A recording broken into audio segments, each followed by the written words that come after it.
अब हम देखेंगे जो पत्ते होते हैं, हरे पत्ते होते हैं, जो पेड़ पौधों के पत्ते होते हैं, उसके बारे में देखेंगे।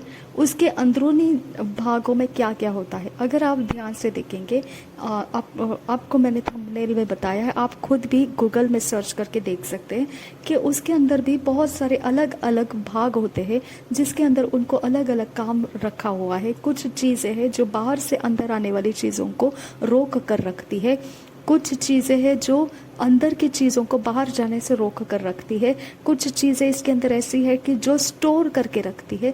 तो बहुत सारी चीज़ें हैं जो यहाँ पर काम करने के लिए इसके अंदर एक एक स्तर पर रखी गई है। अब हम इस पिक्चर के अंदर आप देखेंगे, थंबनेल के अंदर आपको ग्रीन कलर का, हरे रंग का जो भाग दिखता है उसको क्लोरोप्लास्ट कहा जाता है। ठीक है, जब आप उस क्लोरोप्लास्ट को देखेंगे तो सबसे पहले आपको एक बात को ध्यान देना है। जो पत्तों के रंग बनते हैं, वो पत्तों के रंग बनते समय अलग अलग प्रकार की किरणें सूरज की ओर से वो खींच लेते हैं अपने अंदर, वहाँ से उनके अलग अलग रंग बनते हैं। ये जब रंग बन रहे होते हैं तो असल में देखा जाएगा तो उनके असली रंग जो है वो हरा ही है, लेकिन उनके ऊपर दूसरे अलग अलग सुंदर रंग चढ़ जाते हैं। इसका कारण क्या है? क्योंकि उनके अंदर जो क्लोरोफिल है और बाहर जो सूरज की रोशनी है, इसके अंदर केमिकल रिएक्शन हो जाता है। इसकी वजह से उनका पहले वाला हरा रंग है वो नहीं दिखता है हमको, लेकिन उसके ऊपर चढ़ा हुआ नया रंग हमको दिखाई देता है। जब वो सूख जाते हैं, मर जाते हैं, तब उसके अंदर का हरा रंग जो है क्लोरोफिल का, वो दोबारा से उसके अंदर आ जाता है। अब हम फोटोसिंथेसिस के बारे में देखेंगे। फोटोसिंथेसिस का मतलब है कि वो सूरज के रोशनी के साथ काम करता है और वो पत्तों के अंदर वो रोशनी का जो ऊर्जा है उसके द्वारा वो अपने अंदर का कुछ चीजें तैयार कर रहा होता है। एक प्रकार से आप जो चीनी का फैक्ट्री होता है, शुगर फैक्ट्रीज जैसे होते हैं, जो millions of new glucose molecules उसके अंदर बनते हैं। ओके, एक प्रकार का शुगर फैक्ट्री समझ लीजिए, जिसके अंदर बहुत सारे जो ग्लूकोज है, ओके, जो आपके शुगर के कण होते हैं, मॉलिक्यूल्स होते हैं, ग्लूकोज मॉलिक्यूल्स होते हैं, वो प्रति सेकेंड बन रहे होते हैं। नए ग्लूकोज के मॉलिक्यूल्स उसके अंदर बन रहे होते हैं। फोटोसिंथेसिस जब उजियाले को, सूरज की रोशनी को लेता है, तब वो इस प्रकार की एक शुगर फैक्ट्री की तरह काम कर रहा होता है। बहुत सारे ऐसे पेड़ पौधों में हम देखते हैं कि जब सूरज की रोशनी से फोटोसिंथेसिस हो रहा होता है तो कुछ ऐसे पेड़ पौधे हैं जो बहुत ज़्यादा मात्रा में ग्लूकोज को तैयार कर लेते हैं और फिर उसको वो संभाल के रखते हैं, एक स्टार्च की तरह वो अपने अंदर उसको जमा करके रखते हैं। दूसरे जो है वो एक एनर्जी, कार्बोहाइड्रेट्स की तरह वो जड़ के अंदर उसके जो ब्रांचेस होते हैं उसके अंदर, उनके पत्तों के अंदर उसको छोड़ देते हैं इस्तेमाल होने के लिए। और वही फिर जो प्राणी पशु है वो लोग उस पत्तों को खाते हैं और उनके अंदर वो चले जाते हैं, उनके शरीर के सेहत के लिए वो इस्तेमाल हो जाता है। तो आपको क्या दिखाई देता है यहाँ पर? फोटोसिंथेसिस के द्वारा आप देखते हैं पशु और प्राणियों का पालन होता है, पोषण होता है, उनके शरीर के लिए ये मिल जाता है, कार्बोहाइड्रेट्स मिल जाता है उनके शरीर के लिए। तो ये काम फोटोसिंथेसिस के द्वारा पेड़ पौधे कर रहे होते हैं। तो आप साल भर की अगर उसकी गिनती करोगे तो 170 बिलियन मेट्रिक टन्स उनके अंदर फोटोसिंथेसिस का काम चल रहा होता है। तो आप सोचिए कि एक इंसान के लिए 30 मेट्रिक टन्स की ज़रूरत पड़े तो आप कैसे इसको पूरी पृथ्वी भर में कैसे, क्या ये पेड़ पौधों को आप इग्नोर कर सकते हैं? आप इसको ध्यान हटा नहीं सकते हैं, क्योंकि इनके कामकाज भी बहुत ज़्यादा मायने में हमारे पृथ्वीवासियों के लिए ज़रूरतमंद है। उनको फोटोसिंथेसिस को ज़रूरत होता है कि वो सूरज की रोशनी की उनको ज़रूरत होती है। जब सूरज की रोशनी उनको मिल जाती है तो वो कार्बन डाइऑक्साइड और जो पानी होता है उनके अंदर, उसको वो चेंज कर देते हैं और एक साधारण सा ग्लूकोज में तैयार हो जाता है। अब ये फोटोसिंथेसिस जब हो रहा होता है तब 2 स्टेजेस में इसकी प्रक्रिया चल रही होती है। हम उसको देखेंगे 2 स्टेजेस में इसकी प्रक्रिया किस प्रकार से हो रही होती है। उनका सबसे महत्व का जो काम है वो सूरज की रोशनी पर डिपेंड रहता है। उनको अगर सूरज की रोशनी नहीं मिलेगी तो फोटोसिंथेसिस हो नहीं सकता है। अब ये जो पेड़ पौधे होते हैं उनके अंदर ये आपने देखा, उसका जो एनाटॉमी ऑफ लीफ आपने देखा, उसके अंदर क्लोरोप्लास्ट होता है। क्लोरोप्लास्ट क्या करता है, जो सूरज की रोशनी होती है उसको अपने अंदर खींच लेता है, पकड़ लेता है। ओके, उसके बाद उस सूरज की रोशनी को केमिकल के एनर्जी में वो परिवर्तित कर देता है और 2 प्रकार के मॉलिक्यूल्स में वो तैयार करता है, 2 प्रकार के कण में वो तैयार कर देता है, निकोटीन अमाइड और adenine. Nicotine amide adenine dinucleotide phosphate NADPH एक ये पदार्थ है और दूसरा ATP ये एक पदार्थ है। अब यहाँ पर ये सारे नाम बड़े हैं और आपके मुंह में इसकी आदत नहीं है बात करने की, तो आपके मुंह से ये बुलवाना मुश्किल हो जाएगा। इसके लिए आप NADPH बोल सकते हैं। निकोटीन अमाइड डाइकोटीन, ये जो है ये सारी चीज़ें बोलने की ज़रूरत नहीं है। NADPH बोल सकते हैं, जो आपको हाइड्रोजन एटम्स देता है और ये हाइड्रोजन एटम्स फिर ग्लूकोज के अंदर रूपांतर हो जाता है, ग्लूकोज में रूपांतर हो जाता है। ओके, इसके बाद ATP जो है वो एनर्जी को देता है, वो भी यही ग्लूकोज के द्वारा, ग्लूकोज की तरह जो ऊर्जा उसके अंदर स्टोर हो जाती है वो भी रिएक्शंस के अंदर जाता है और ग्लूकोज को और ज़्यादा तरीके से वो फायदेमंद बनाता है। उसके अंदर और भी कुछ घुल मिल जाता है। ग्लूकोज को ऐसे ही नहीं छोड़ा जा सकता है, उसके अंदर भी रिएक्शंस होने की ज़रूरत होती है जो ATP के द्वारा किया जाता है और यहाँ पर भी आपको लाइट एनर्जी का ज़रूरत पड़ता है।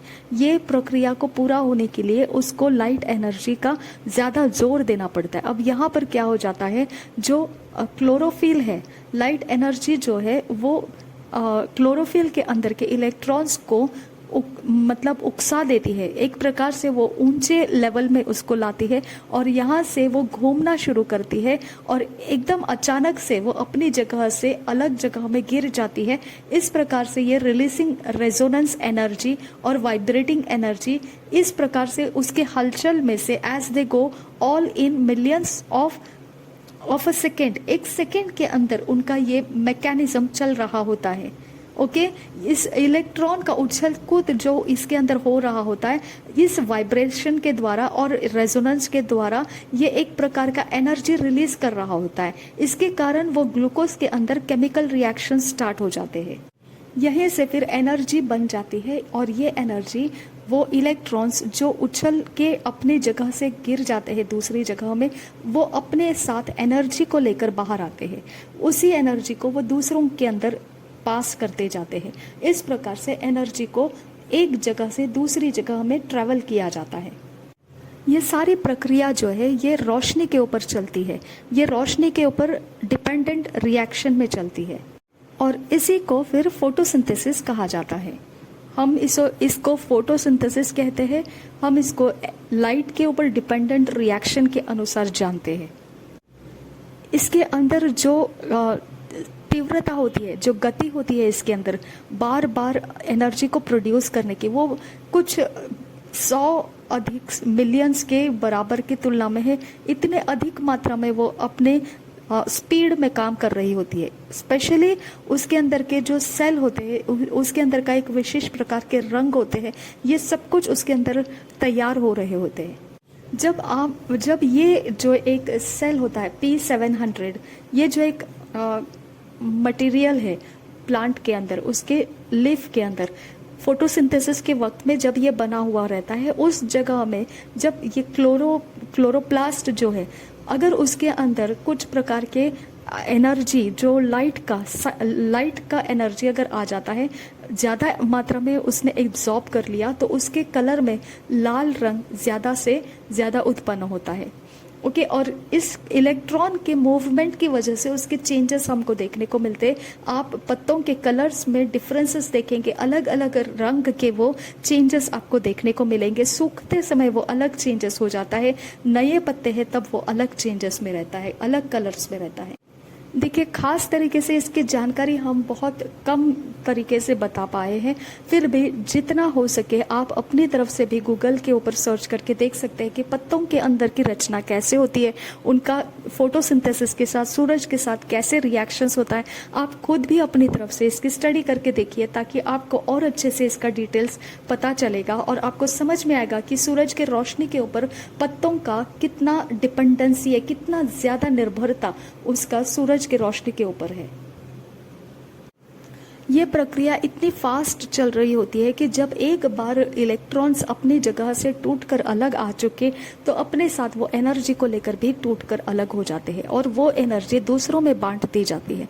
अब यहाँ पर ये इतना फटाफट हो रहा होता है कि अब इलेक्ट्रॉन के अंदर की एनर्जी अगर चली गई है तो उस जगह में दोबारा इलेक्ट्रॉन को एनर्जी मिलने के लिए दोबारा से एक अलग स्टेप पर फोटोसिंथेसिस किया जाता है।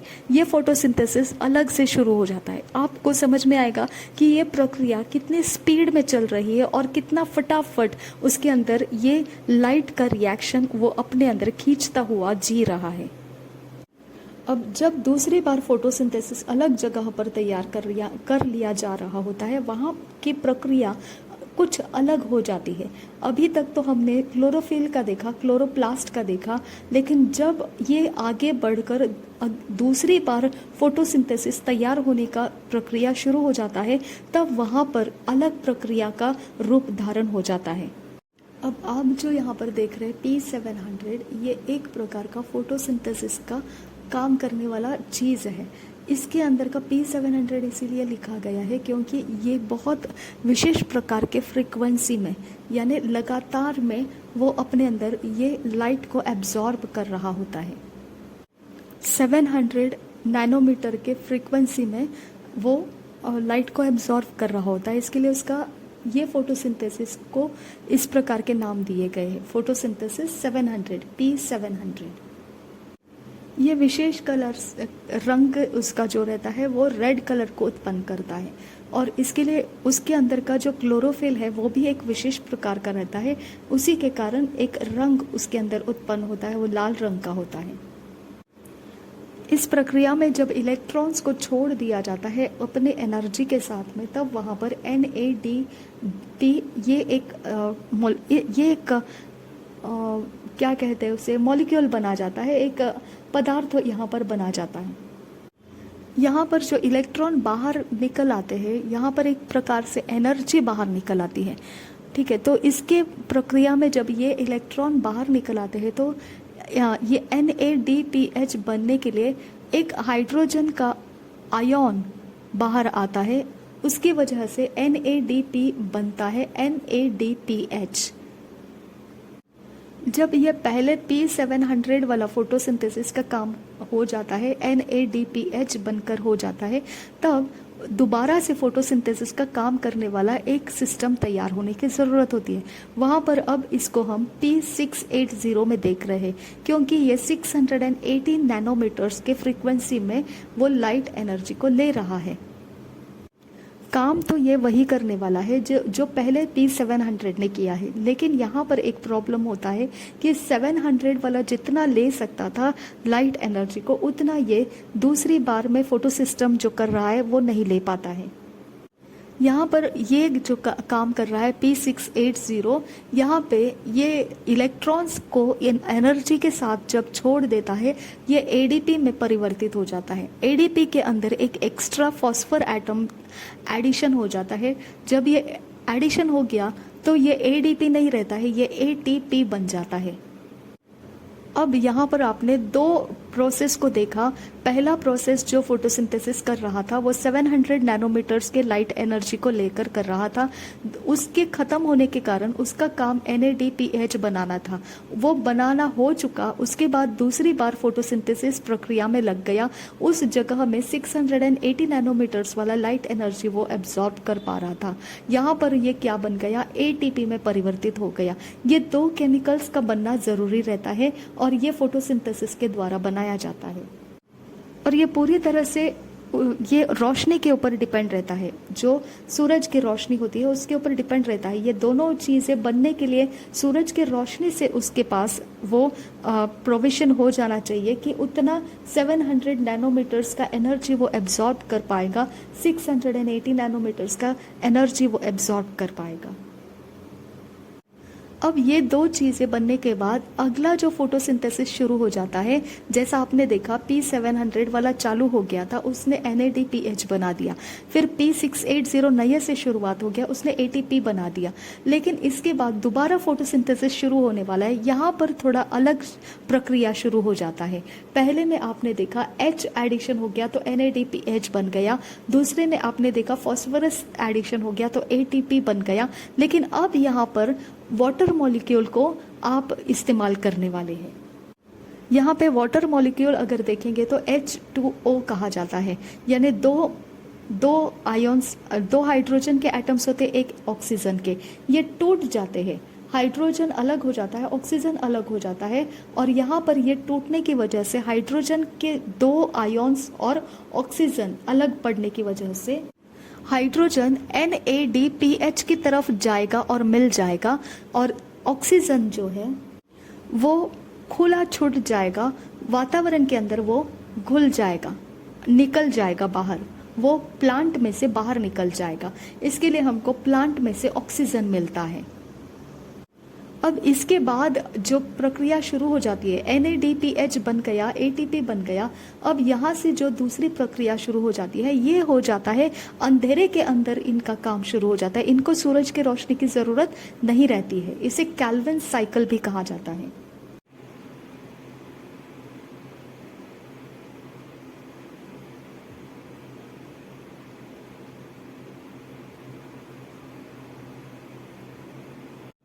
अब अगला जो प्रक्रिया शुरू हो रहा है फोटोसिंथेसिस के अंदर, ये बिना रोशनी के शुरू हो जाएगा, जो अंधेरे में किया जाता है। और ये कैल्विन साइकिल भी इसे कहा जाता है। इसको जो डिस्कवर किया है, इसका खोज किया है जिसने, वो मेल्विन कैल्विन, ऐसा उसका नाम है। अब यहाँ पर आपने देखा था पुराना जो हमने फोटोसिंथेसिस को दो स्टेप में देखा था, P700 और P680, तो वहाँ पे एक पदार्थ तैयार हो गया था, वो है NADPH और दूसरा है ATP। इन दोनों को इस्तेमाल किया जाता है। यहाँ पे ये हो जाता है कि इनको मतलब ये केमिकल्स जो है NADPH और ATP, ये जो है ये कार्बन डाइऑक्साइड के साथ घुला दिए जाते हैं। जब ये घुल जाते हैं तब इसके अंदर एक पदार्थ तैयार होता है, उसका नाम आप देखते हैं थंबनेल के अंदर, जहाँ पे कार्बन डाइऑक्साइड को इसके साथ मिला दिया गया है। स्ट्रोमा नाम का जो स्ट्रिप लगा हुआ है ब्लैक कलर का, उसके अंदर ये प्रक्रिया हो रही है, अंधेरे के अंदर इसकी प्रक्रिया होती है। अब यहाँ पर एक पदार्थ तैयार हो गया है जो RUDP नाम से आपको नीचे देखने को मिल रहा है। यहाँ होता क्या है कि ये 6 कार्बन डाइऑक्साइड के मॉलिक्यूल्स लेता है और 6 दूसरे जो है मॉलिक्यूल्स को अपने साथ मिला लेता है, और वहाँ से वो ग्लूकोज को तैयार करके बाहर ले आता है। इस प्रक्रिया के अंदर कुछ घुलाने वाली चीज़ें भी इसके अंदर, जो ये पदार्थ एक दूसरे में घुल जाएंगे, इसे घुलाने के लिए एक पदार्थ भी उसके अंदर रहता है जिसको एंजाइम्स कहा जाता है। यहाँ पे जो एंजाइम्स है वो ये पदार्थ को टुकड़ों में मिलाकर एक तरल पदार्थ के हिसाब से वो आसानी से घुल जाएगा, इस प्रकार का प्रक्रिया में वो शामिल करता है। वहाँ से वो ग्लूकोज की मात्रा में बाहर आ जाता है, यानी ग्लूकोज बन के वो बाहर आ जाता है। यहाँ अगर आप देखेंगे कि ग्लूकोज जो मात्रा बाहर आ चुकी है, यहाँ फिर भी अभी तक जो RUDP है ये बाकी है। अगर इसकी मात्रा में देखेंगे तो 6 मात्रा के हिसाब से इसको एडिशन किया जाता है। तो देखिए 6 मात्रा के हिसाब से एक बार आप देखते हैं ग्लूकोज बना दिया, दूसरी बार फिर ग्लूकोज बनेगा, तीसरी बार फिर ग्लूकोज बनेगा, यानी ये 6 बार ऐसे मात्रा में उसको ऐड किया जा सकता है और 6 बार इसका प्रक्रिया होकर ग्लूकोज को तैयार किया जाता है। जब तक कार्बन डाइऑक्साइड की मात्रा खत्म नहीं हो जाती है तब तक ये प्रक्रिया NADPH और ATP के साथ कार्बन डाइऑक्साइड मिलाते हुए होती रहती है। RUDP के द्वारा ये चलती रहती है प्रक्रिया। इसके अंदर एंजाइम्स को मिलावट होती रहती है और उसके बाद वो ग्लूकोज बनता रहता है। ये प्रक्रिया तब तक चलती रहती है जब तक कार्बन डाइऑक्साइड खत्म नहीं हो जाता है। फिर आखिरी में जब कार्बन डाइऑक्साइड रह जाता है तब जो रूट्स के अंदर, जड़ के अंदर, ब्रांचेस के अंदर जो भी बाकी रहता है पानी, वो और कार्बन डाइऑक्साइड मिल जाते हैं। ज़्यादातर कार्बन डाइऑक्साइड आपको हवा के अंदर से भी मिल जाता है। यहाँ पर अगेन वो क्या करता है, जितना कार्बन डाइऑक्साइड बाकी रह जाता है वो पानी के साथ मिलकर फिर से एक बार एक आसान तरीके का ग्लूकोज बना देता है। तो आप देख सकते हैं कि फोटोसिंथेसिस बोलने से सिर्फ होता नहीं है, उसके अंदर कितने सारे विभागों को आपने देखा है, प्रक्रियाओं को देखा है और आखिरी में ग्लूकोज बनना, हाइड्रोजन का मिलावट हो जाना और ऑक्सीजन का निकल जाना, फिर अंधेरे के अंदर फिर प्रक्रिया होना और उस प्रक्रिया के अंदर कार्बन डाइऑक्साइड का इस्तेमाल होना। ये कार्बन डाइऑक्साइड आपको हवा के अंदर से भी प्राप्त हो जाता है। आप सोचिए कि ये प्रक्रिया, ये सारी चीज़ें आप देखने के बाद में आपको क्या लगता है कि पेड़ पौधे ऐसे ही उग जाते हैं? लेकिन आपने उत्पत्ति में क्या पढ़ा, जो हमने देखा कि जब सूखी भूमि तैयार की और समंदर तैयार हो गया, उसके बाद परमेश्वर ने और एक चीज बोली कि पेड़ पौधे सूखी जमीन के ऊपर बन जाए और वो वैसे बन गए। जबकि हमको पता है कि इतनी बड़ी प्रक्रिया लगती है जब पेड़ पौधों को जीवित रहना है पृथ्वी के ऊपर, भूमि के ऊपर। तो अब साधारण तरीके से देखा जाएगा तो ये फोटोसिंथेसिस जो है 2 स्तर के ऊपर तैयार किए जाते हैं, 2 स्टेजेस में तैयार किए जाते, प्रक्रिया किए जाते। एक आपने देखा है कि जो NADP बन जाता है और ATP बन जाता है। दूसरा आपने क्या देखा कि ये एक H2O पानी की मात्रा को लेकर तैयार किया जाता है, जिसमें आखिरी में ऑक्सीजन को छोड़ दिया जाता है। ये 2 प्रक्रिया कहाँ पर किया गया था? जो रोशनी है सूरज की, उसके अंदर किया गया था। उसके बाद एक प्रक्रिया अंधेरे के अंदर की जाती है जिसमें 6 बार ग्लूकोज बनता है। जितनी मात्रा में कार्बन डाइऑक्साइड बाकी रहेगा वो कार्बन डाइऑक्साइड पानी के द्वारा जो आपको जड़ में से पानी मिलेगा या ब्रांचेस में से पानी मिलेगा, उसमें से लेकर वो दोबारा से ग्लूकोज बनाकर आखिरी में खत्म हो जाता है। यहाँ पर एक दुर्भाग्यवश ऐसी बात भी हो सकती है कि अगर समझो फोटोसिंथेसिस पहले स्तर पर जो P700 है वहाँ पर नहीं हो पाया तो आपको P680 का फोटोसिंथेसिस नहीं हो पाएगा। यहाँ पर आप अगला जो हमने देखा NADPH बनना, ATP बनना, ये नहीं हो सकता है। उसके आगे आपने देखा जो अंधेरे के अंदर किया जाता है प्रक्रिया, वो भी नहीं हो पाएगा। यानी फोटोसिंथेसिस का शुरुआत ही इतना महत्व का है कि अगर वहाँ रुक गया प्रोसेस तो आगे कुछ भी नहीं होने वाला। सिंथेसिस का जो मेन फोटोसिंथेसिस है, हमने उसके अंदर जितना भी देखा है वो ज़्यादा से ज़्यादा ग्लूकोज तैयार करना है, इसको हमने देखा। ओके, दूसरी बात हमने ये देखा है जो ऑक्सीजन है वो प्लांट को नहीं चाहिए, उसका वो बाय प्रोडक्ट है। ओके, उसको नहीं चाहिए। और इतना ही नहीं, शुगर भी उसको नहीं चाहिए। ओके, ये दोनों चीज़ें एनिमल्स कंज्यूम कर लेते हैं, पशु प्राणी इसे अपने सेहत के लिए खा लेते हैं। अब यहाँ की मज़े की बात यह है कि अगर आपने जो वेजिटेबल्स है उसको नहीं खाया तो भी प्राणियों ने तो खा के रखा है। इसके लिए अगर हमने प्राणियों को खाया तो उनके साथ साथ वो वेजिटेबल्स की मात्रा में जो भी था वो सब कुछ हमको मिल जाता है। कितना अजीब लगता है। ये तरीका है, हम एक दूसरे के ऊपर म्यूचुअली डिपेंडेंट हैं। अब अगर हम देखेंगे तो जो प्राणी है, पशु है, वो कार्बन डाइऑक्साइड को निकाल देते हैं, उनको वो नहीं चाहिए। लेकिन ये कार्बन डाइऑक्साइड यही प्लांट्स, वेजिटेशंस, ओके, वेजिटेबल्स जो पेड़ पौधे हैं, इनको ये कार्बन डाइऑक्साइड की ज़रूरत है। इसके बिना वो जीवित नहीं रह सकते हैं। इनको बहुत गहरे तरीके से कार्बन डाइऑक्साइड जीवित रहने के लिए चाहिए होता है। और एनिमल्स को कार्बन डाइऑक्साइड नहीं चाहिए, वो कार्बन डाइऑक्साइड को बाहर दे देते हैं। और प्लांट्स जो है, पेड़ पौधे जो है, इसी कार्बन डाइऑक्साइड को अपने काम के लिए इस्तेमाल करते हैं। अभी आप सोचेंगे पहले कौन आया? प्लांट्स, जो वेजिटेशन है, वेजिटेबल्स है, हरियाली है, पेड़ पौधे, पहले ये आया तो प्राणी के लिए आया है, क्योंकि ये जो आया है पेड़ पौधों का रचना प्राणियों को जीवित रखने के लिए आया है। प्राणी के अंदर से कार्बन डाइऑक्साइड जब निकलेगा वो पेड़ पौधों को जीवित रखने के लिए रहेगा। लेकिन ये पेड़ पौधों की रचना अगर हम देखेंगे तो वो तीसरे दिन हो चुकी है। प्राणी उस समय बनाए नहीं गए थे, आपको उसके बाद प्राणी को बनाया हुआ प्राप्त होगा। जब उत्पत्ति के सृष्टि में हम देख रहे हैं तो हम क्या देख रहे हैं कि सूखी भूमि के ऊपर पेड़ पौधों को बनने के लिए परमेश्वर ने आज्ञा दिया है। तो हम पेड़ पौधों के बारे में पहले सीख रहे हैं। इसका मतलब अभी तक पेड़ पौधे बने हैं, प्राणी और पशु उसके बाद बनने जा रहे हैं।